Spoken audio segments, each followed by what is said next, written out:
Bukas si Anay Iloilo City Mayor Cagsubong, Undersecretary ng Department of Interior and Local Government kundi ILG, Jed Patrick Mabilog, nga magserbisyo liwat sa syudad sang Iloilo. Sa interview sa Pomborado kay Mabilog, ginako sila nga nagapanguna sa gihapon niya nga prioridad ang Iloilo. Apang sunod sa iya, kinahanglan si Nanay tungdan ang obligasyon nga gintugyan sa iya sa national government bilang undersecretary sang nasabit nga ahensya. Sunod sa iya nga bukas gidini pananglitan sa bisan ano nga posisyon para magpangalagad sa syudad. Pangging klaro sini nga tuman pa kadugay ang eleksyon sa 2028 kag hindi sini gusto nga mapaslawan ang mga Pilipino sa subong.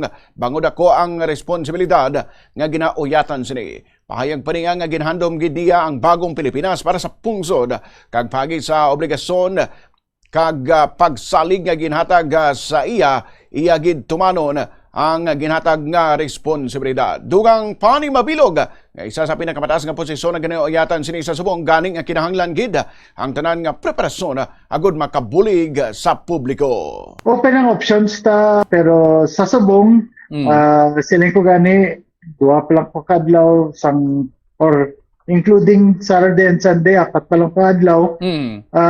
Sa Lunes may courtesy call ang pila ka opisina sa under sa public safety na office.